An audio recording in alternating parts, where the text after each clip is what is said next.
Alors ce matin, il s'est passé quelque chose.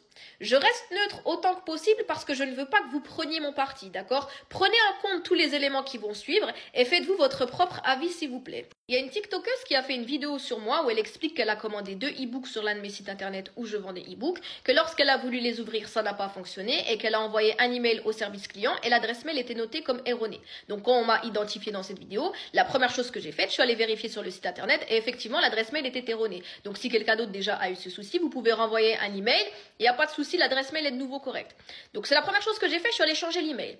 Ensuite j'ai commenté sa vidéo, je lui ai dit coucou, est-ce que tu peux me renvoyer ton email s'il te plaît, je te renvoie les fichiers de suite. Les commentaires, c'est elle qui doit les valider. Donc, elle n'a pas validé mon commentaire. Donc, je vous mets la conversation, je la suis en message privé pour pouvoir lui demander son email. Le temps qu'elle réponde, il s'est passé 10 minutes et grâce à son prénom, j'ai retrouvé son adresse mail. Donc, je lui ai renvoyé les fichiers tout en m'excusant, voilà, du désagrément. Elle me répond que tout va bien, qu'elle a bien reçu la commande. Enfin, voilà, un échange tout à fait banal, tout va bien. À partir de là, elle me dit qu'elle va faire une deuxième vidéo pour expliquer que c'est bon, le problème est réglé.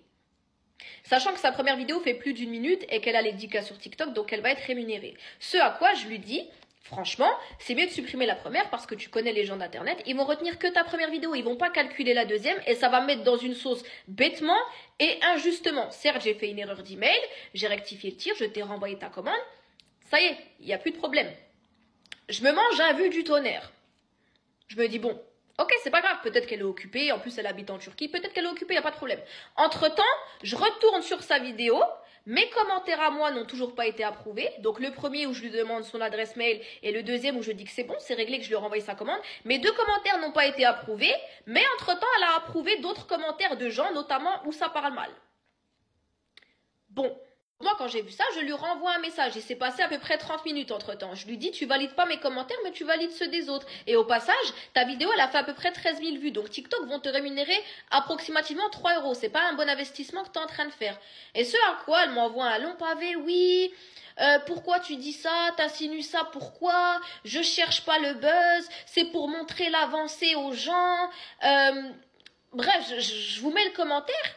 Et je lui réponds, mais quelle avancée? Je lui dis, une avancée de quoi? J'ai fait une erreur d'email, je t'ai renvoyé l'email, ça y est, c'est réglé. Elle me dit, oui, je peux pas supprimer la vidéo parce que ça va nuire à ma crédibilité. Donc, mais toi, t'as pas peur de nuire à la mienne. D'accord? Donc toi, ça va nuire à ta crédibilité de TikTokeuse ou je sais pas. Mais t'as pas peur de nuire à la mienne de commerçante sur la place publique. Donc ça, c'est nos derniers messages. On n'a pas échangé depuis. Entre-temps, elle a refait une deuxième vidéo de plus d'1 minute également, où elle a pris le soin de couper l'intégralité de notre conversation. Elle a juste posté le message où je lui dis, TikTok va te payer 3 €, tu as fait 13 000 vues. C'est pour ça que moi, je vous ai montré l'intégralité de la conversation. Et dans sa vidéo, elle dit, oui, regardez, Ophélie, elle se moque des petits comptes, c'est pas bien de dénigrer les petits comptes, etc., etc. Eh ben non, je supprime pas la vidéo. Mais je me suis moquée de personne, ni petit compte, ni grand compte, ni personne. Je t'ai juste dit, si tu ne veux pas supprimer la vidéo pour des raisons d'argent, tu vas y gagner 3 €. Alors que moi, tu remets en cause ma réputation de commerçante. Arrêtez de me faire passer pour une mafieuse qui t'a fait du chantage à dire non, je supprime pas la vidéo. Je t'ai rien dit, je t'ai forcé à rien du tout, j'ai été agressive nulle part. Je t'ai juste expliqué que ta vidéo peut avoir beaucoup plus de conséquences sur moi que sur ta crédibilité à toi. Surtout que tu habites dans l'une des plus belles villes du monde, Istanbul. Donc je pense qu'il y a du contenu beaucoup plus quali et intéressant à faire que de parler de moi. Enfin bref, parenthèse fermée. Maintenant que vous avez tous les tenants et aboutissants de l'histoire, je vous laisse juger par vous-même si c'est elle qui exagère ou si c'est moi.